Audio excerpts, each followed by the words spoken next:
Coming up on the Q30 Newscast, how Quinnipiac is helping spread mental health awareness and ways students can improve campus community. And a response from the university community on the Israeli-Palestine conflict, along with a look at 2 visits from 2 CEOs on campus this past week. Plus, an inside look at the national championship banner raising and everything to expect from the Student Programming Board this weekend. All that and more on the Q30 Newscast.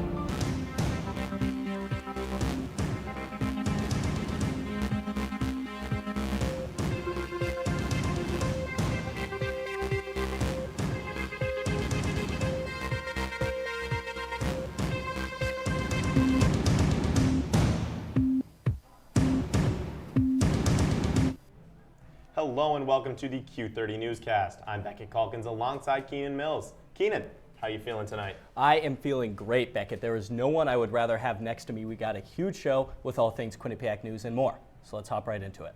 On Saturday, Hamas, a Palestinian terrorist organization, attacked Israel after increased tensions between Palestine and the Israeli government. Associate producer Joe Monti has more. On Saturday, October 7th, Israel was viciously attacked by terrorists belonging to Hamas, a Palestinian military organization that believes Israel has no right to exist. The onslaught, which began in the Gaza Strip, left more than 1,200 Israelis dead and thousands more injured. Many called this attack a surprise, but some expected it. Was I surprised? No. It's a very volatile situation over there.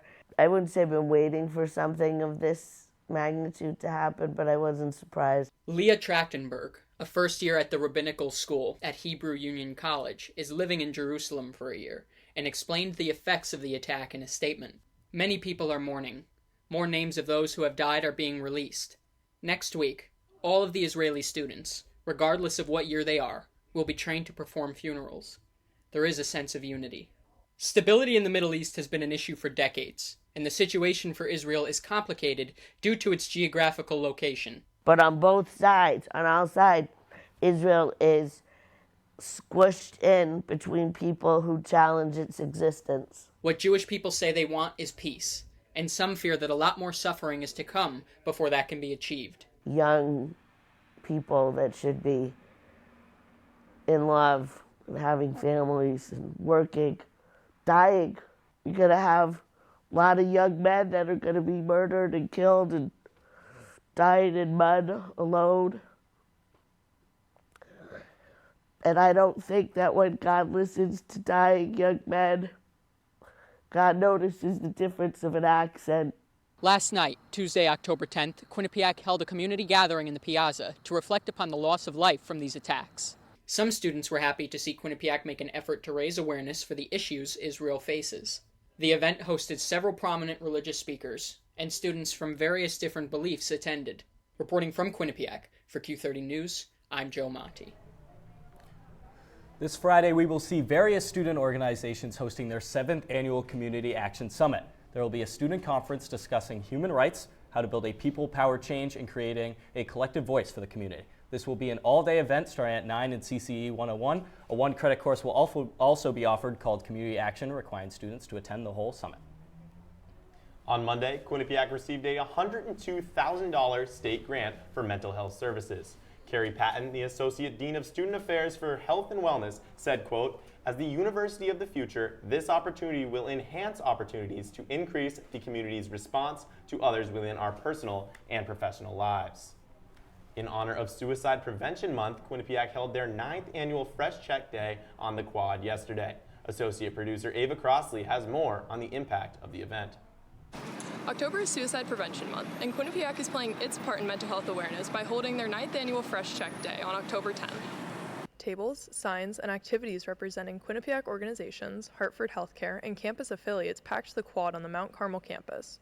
Each organization is seeking to promote awareness and decrease stigmas around mental health. Be able to talk about some really uncomfortable topics that are hard to talk about maybe in a speaker-like setting. So being able to have the ability to be on a campus. October is Suicide Prevention, dedicated to body positivity and eating disorder awareness, as well as 9 out of 10, which was dedicated to suicide prevention. Quinnipiac sports teams also showed their support. Women's ice hockey had a table promoting their Do It for Darren suicide prevention and mental health awareness game, and tables could also be found for both Recwell and the Office of Residential Life.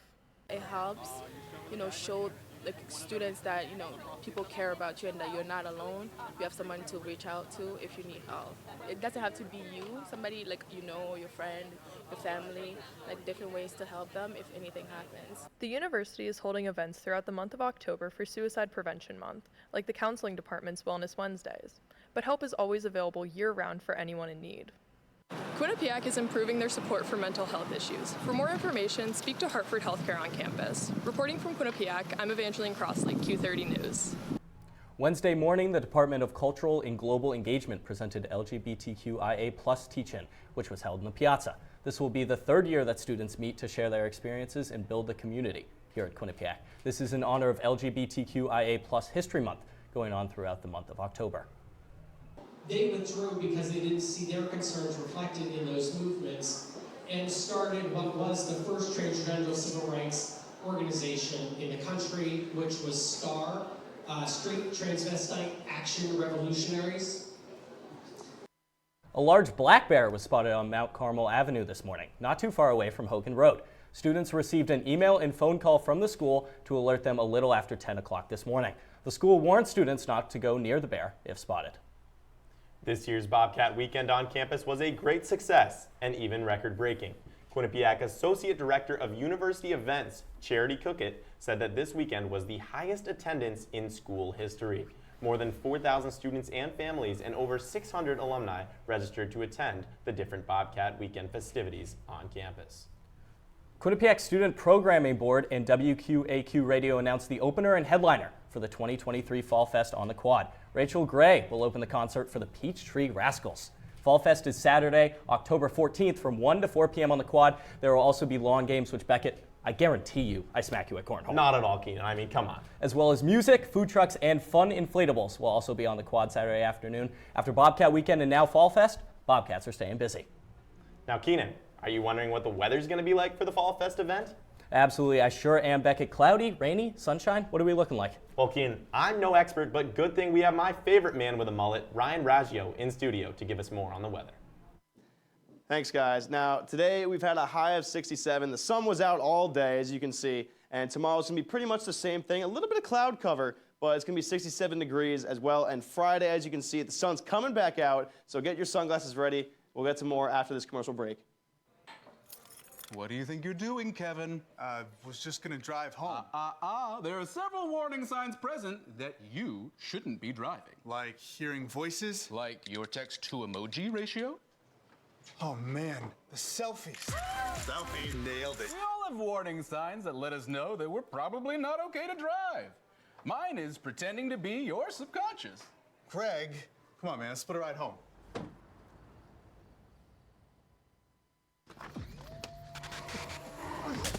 Multiple studies have shown that marijuana can slow both driver reaction and response time, which can be really dangerous.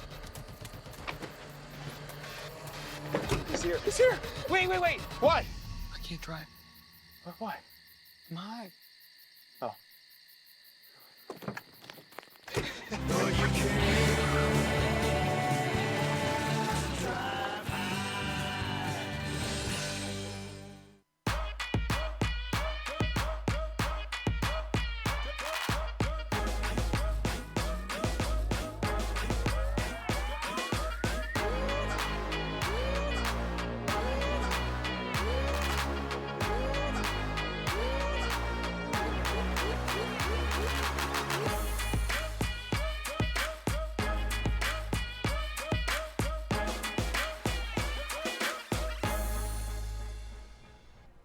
Welcome back. On Friday, Quinnipiac University President Judy Olean spoke with the CEO of Mattel about the production of the Barbie movie and the message they were trying to spread. Executive producer Julia Barcello has more.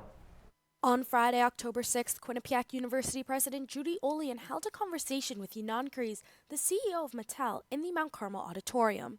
During the duration of the hour conversation, topics ranged from the creation of the Barbie movie to business behind Mattel's products and films. Kreese explained how Greta Gerwig, the scriptwriter for Barbie, wrote the film to impact people from various point of views. Of course, the end result was such that it really brought together something very, very special, very unique.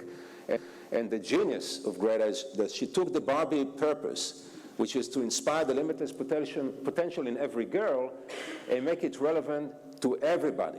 Kreese accomplished this goal as the film impacted a variety of ages, from young children to even college students. That it made me closer to my mom, made me realize, like, her whole life she gave so much to, have me and have a daughter, and that's all she wanted.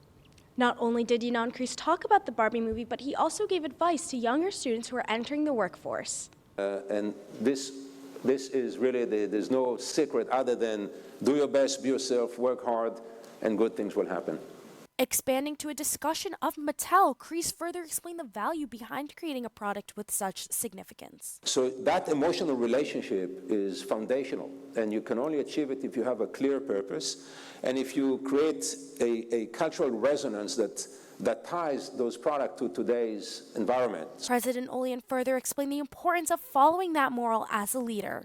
The mark of great leadership is that you manage to create a cultural transformation that permeates every aspect of what you do. Ynon Kreese also alluded to some new projects, one with Tom Hanks. Reporting from the Mount Carmel Auditorium, I'm Julie Barcello, Q30 News.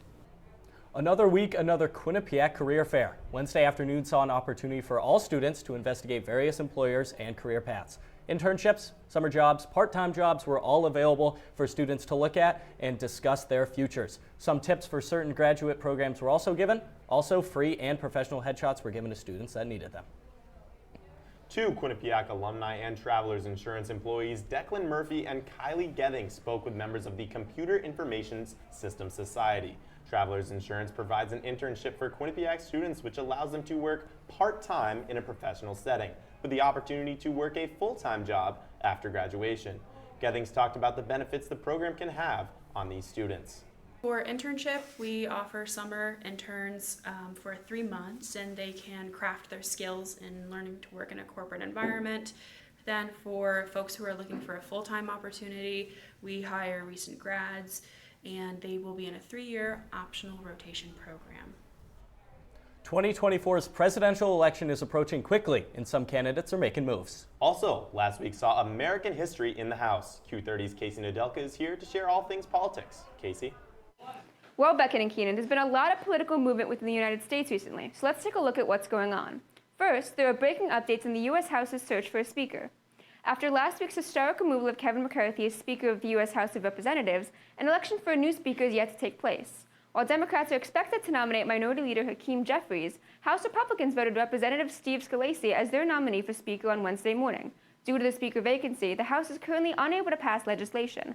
This is worrying to many representatives, as they only have until November 17th to pass a spending bill and avoid a government shutdown. A new speaker is expected to be elected by the end of this week. The Biden administration is being called upon by senators to rescind a deal made last month with Iran in wake of the attacks in Israel. In exchange for 5 detained Americans, President Biden gave Iran $6 billion owed to them by South Korea. After Hamas, a militant group publicly funded by Iran, attacked the Gaza Strip, many Republican senators are demanding the money be revoked due to fears that it was used to fund the terrorist group. However, Undersecretary of the Treasury for Terrorism and Financial Intelligence Brian Nelson said in a statement that, quote, all of the money held in restricted accounts remains in Doha. Not a penny has been spent, end quote. Politician Robert F. Kennedy Jr. announced on Monday that he will be withdrawing his bid as a Democratic presidential candidate and instead run as an independent. In his announcement speech, Kennedy said, quote, I can stand before you, as every leader should stand before you, free of partisan allegiance, end quote. Many, including Kennedy's family, were surprised by the sudden change in parties. In a joint statement, 4 of his siblings said, quote, Bobby might share the same name as our father, but he does not share the same values. We denounce his candidacy and believe it to be perilous for our country, end quote. That's all the politics I have for you this week. Now back to Keenan and Beckett at the desk.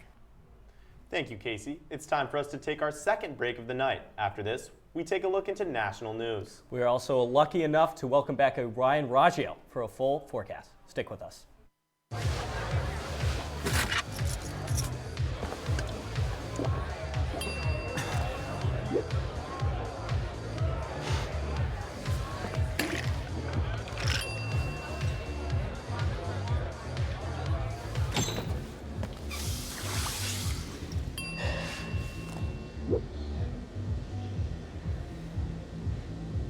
If you need to do something to feel okay to drive, you're not okay to drive. Don't drive buzzed.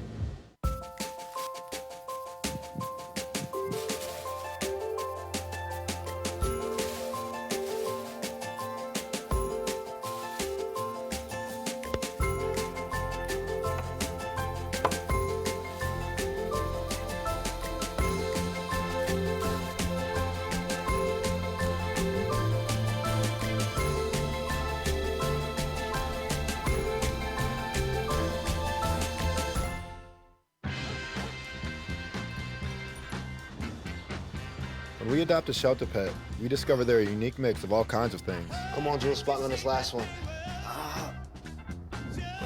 There it is.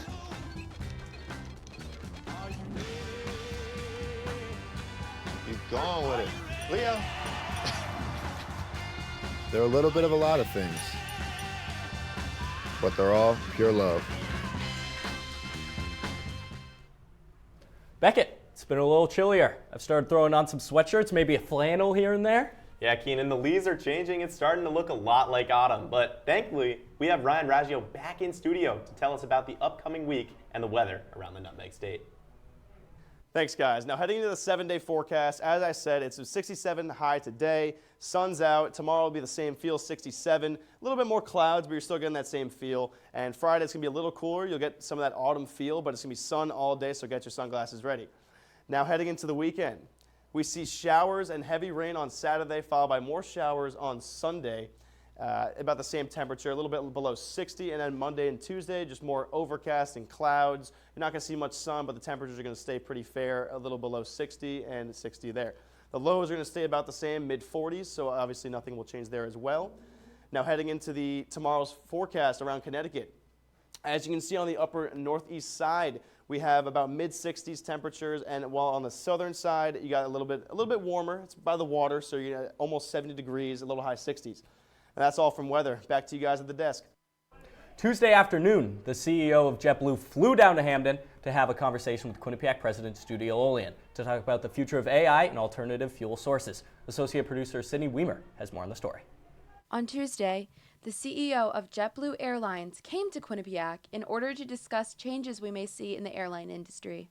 CEO of JetBlue, Robin Hayes, sat down with University President Judy Olian in an open discussion with students about technological advancements and new business strategies within the renowned airline. In favor of recent trends supporting the use of environmentally friendly resources, Hayes discussed how JetBlue is beginning to use sustainable fuel, such as hydrogen power, on shorter flights. The only issue with a shift to cleaner air travel is that the supply is unable to keep up with the demand of such specialized fuel. The problem right now is it's very small. It's like 0.1% of what we're buying is, and it's not because we're not interested in buying it, the supply is not there. Keeping on the topic of current trends in society influencing the future of air travel, Hayes also discussed how AI is now being used to predict weather patterns. So what AI is allowing us to do is to basically, one, predict those conditions better, but two, putting in the cockpit. We have all of our pilots have got iPads, and we have Wi-Fi, bring them real-time weather updates. Within the discussion, a new business method was also revealed, suggesting a possible merger between JetBlue and Spirit Airlines. The merge is aimed to increase seating and overall quality of experience while maintaining a fair price for customers. When asked about the changes companies such as JetBlue are bringing to the airline industry, business students at Quinnipiac have their own thoughts on what CEOs like Hayes are offering the public. So I think it's definitely a very interesting concept, and there's a lot of room for growth in that sector, and it could obviously improve costs and create more accurate tools. But like anything, there's downsides, and AI can be expensive. Advancements within aviation are only expected to increase in the future. From Quinnipiac University's Lender School of Business, Sydney Weimer, Q30 News. Thank you, Sydney. Now over to some recent national news. Brittany Bromleben has us covered on national stories that have been catching headlines. Thank you, Keenan and Beckett. Okay, guys, let's get right into some national news. Delta Airlines announced an extension on flight waivers for all trips booked to and from Tel Aviv Airport in Israel. Delta is following the most recent U.S. Department of State travel advisory with the ongoing conflict in Israel. The extension on all waivers are for all customers who have flights currently booked to or from Tel Aviv Airport. Customers are allowed to rebook flights all the way through September 6, 2024. This waiver also allows these customers to process their own refunds through Delta. Delta also announced they canceled all flights through October 31st. When flights resume from Tel Aviv, they will be from select airports such as Atlanta, Boston, and JFK. Delta's main focus is the safety of all their customers. The United States Border Patrol has released hundreds and thousands of migrants to the streets of San Diego. The U.S. Customs and Border Protection have been releasing migrants to San Diego streets because of the rise of shelter population. Since the beginning of September, about 13,000 migrants have been dropped at the transit station. Some issues leading to this crisis include reduced government funding and surge in illegal crossings. President Joe Biden's administration has advanced plans for a border wall in Texas' Rio Grande Valley and will resume deportation flights to Venezuela. ExxonMobil announces a new merger with Pioneer Natural Resources in an all-stock transaction. ExxonMobil is buying Pioneer's natural resources in the stock deal valued at $59.5 billion. This is the largest buyout since acquiring Mobil 2 decades ago. Pioneer shareholders will receive 2.32 shares of Exxon for each Pioneer share they own. ExxonMobil CEO Darren Woods stated, quote, "I think fossil fuels, as the world looks to transition and find lower sources of affordable energy with lower emissions, fossil fuels, oil, and gases are going to continue to play a role over time." That's all I have for national news. Back to you guys on the desk. Thank you, Brittany. Coming up, the Student Programming Board hosted an open skate on the rink of the national champions. Keenan, want to teach me how to skate? Beckett, I have horrible knees. Absolutely not. Unfortunately, it's time to take our last break of the night, but stick with us right after this. Meet the scan, a simple procedure whose mission is to detect lung cancer early.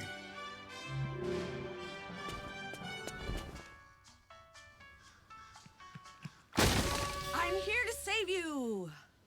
But I feel fine. That's great, but you may still be at high risk for lung cancer. Oh man, that's a new fence. If you smoke, early detection could save your life. Learn more at savedbythescan.org. I don't think that many kids in my son's school even do it. He makes fun of his friend who vapes. He would never try it. She's into soccer. She's on the honor roll. She's just not the type. No way. No way. No way. No way, my kid would never vape. Get your head out of the cloud. Today, nearly 8,000 kids will start vaping. Maybe even yours. Learn about the dangers at talkaboutvaping.org. Type 2 diabetes can have a big impact on your life, but how can it be prevented? Well, the first step is knowing if you have prediabetes, a serious medical condition that puts you at high risk for type 2 diabetes. 1 in 3 American adults has prediabetes, but more than 80% don't know they have it. The good news is, prediabetes can be reversed, and for many people, healthy changes in their daily routine can make a big difference. Take the 1-minute risk test today at doihaveprediabetes.org. With the Bobcats back on the ice and fall sports in full swing, there's plenty of Quinnipiac sports news to catch up on. Q30's own Ben Rickovicius has all you need to know in the world of Bobcat sports. Thanks, Beckett and Keenan. This past week was historic for Quinnipiac athletics. After raising the national championship banner, the Bobcats looked to capitalize off the high emotions of the night and beat the Boston College Eagles in the home opener. Unfortunately, they ended up losing the game in overtime 2-1.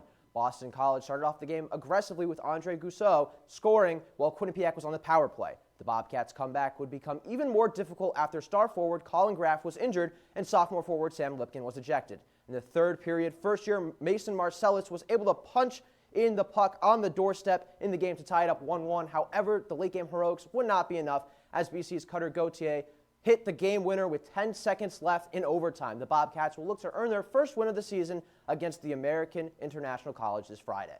The Quinnipiac volleyball team had a massive MAC game on the road against Fairfield. The Bobcats entered the game with a 6-0 in-conference record and look to start the MAC 7-0 in conference for the first time in program history. However, the Bobcats could not make history against Fairfield as they lost 3-1. Ginevra Giovagnoni led the Bobcats with 21 kills, and Damla Ganesh led the Bobcats with 3 aces. For Fairfield, Michaela Hott led the Stags with 19 kills, and Allie Elliott had 2 aces. The Bobcats will look to get back into the win column tonight against the Manhattan Jaspers. Switching from the hard court to the field, the Quinnipiac field hockey team took on in-state Big East rival UConn Huskies. The Bobcats entered this matchup 0-17 all-time, hoping to win their first program game in history against the Huskies. Quinnipiac head coach Nina Klein-Fisher alma mater for the first time in her career, but she was unable to get the victory as the Bobcats fell 3-2 in overtime. For the Bobcats, graduate midfielder Stella Titmeyer scored the Bobcats 2 goals, and Sol Simon scored the game-winning goal for the Huskies. The Bobcats will face off against the Liberty Flames this Friday as the Big East playoff race intensifies. That's all I got this week for sports. Back to you guys on the desk. Thank you, Ben. Quinnipiac Student Government Association, in partnership with Quinnipiac Intramurals, announced Monday a free ice skating session that all Quinnipiac students are able to attend. Students may rent skates for free during open skate every Monday from 6 to 7 at the M&T Bank Arena. Look at that, Keenan. Doesn't that look like fun? Yeah, I mean, if we were able to do it, I'm sure it would be a huge blast, but, unable to. Not sure you heard, Beckett, but last April, Quinnipiac did something pretty historic. The Bobcats are still celebrating as they raised the banner for the national championship win on Saturday when they faced off against Boston College. Executive producer Andrew Reynolds has more. On Saturday night, while students at the M&T Bank Arena were watching the banner being raised, behind a closed curtain was Ed Lodano, the head carpenter at Quinnipiac's York Hill campus, who was the man raising the 2023 national championship banner. Just being here and being able to do it, I was very honored. Very honored. Ed Lodano has been working at Quinnipiac since 2008. Back when he started, the team was nowhere near successful as they are now. Both the men's and women's hockey teams had just moved to the newly constructed TD Bank Sports Center and were both barely holding a record above 500. I really didn't know a lot about it because I worked on the other campus on Mount Carmel. When I came up here, I started working games, moving the nets out of the way for the Zamboni to go by, and working the hockey games, and that's when I started enjoying it and getting into it. Throughout the years, Lodano has taken his kids to games, one of which goes to school at Quinnipiac. He and his family have fond memories together after coming to so many games over the years, and to raise it in front of his son Eddie was a night he'll remember forever. With my son being here with all his friends and me working it and being on the ice, moving the net around, and going around the boards, banging on the glass, and I had the whole first row banging on the glass, the Teletubbies and everybody. So it was very exciting. I told my wife it was the best game I've been to. She goes, "But what do you mean it was the best game? They lost." I said, "Yes, they lost, but it was the vibe when you walk into the place, and it was sold out. The people that were in here, it was just, you could feel the energy when you walked in." Lodano is looking for another year of Quinnipiac hockey, and he hopes to be able to see another championship banner raised at the M&T Bank Arena very soon. Reporting for Q30 News, I'm Andrew Reynolds. Beckett, a historic moment for Quinnipiac. Where were you when they brought home the title? Keenan, I was right here, right down the street at Eli's. The fans were going crazy. It was a mob scene after they won. The reaction, it was amazing. What about you? I was home. It was Easter weekend, and I was at the rival campus of the University of New Hampshire. I'm sorry. I can't do it to you. But going back to April, way forward, we were talking about Fall Fest this weekend, and you said you thought you stood a chance against me in cornhole. Are you crazy, Beckett? Come on, it's raining threes on the board. Are you kidding me? No. All right, and that is all the time we have for tonight's edition of Q30 Newscast. It's always a joy and pleasure sitting next to you on this desk, Keenan. Make sure you stay updated on all things Quinnipiac here at Q30. Thanks for watching. We appreciate everyone behind the scenes. Have a good night, Bobcats.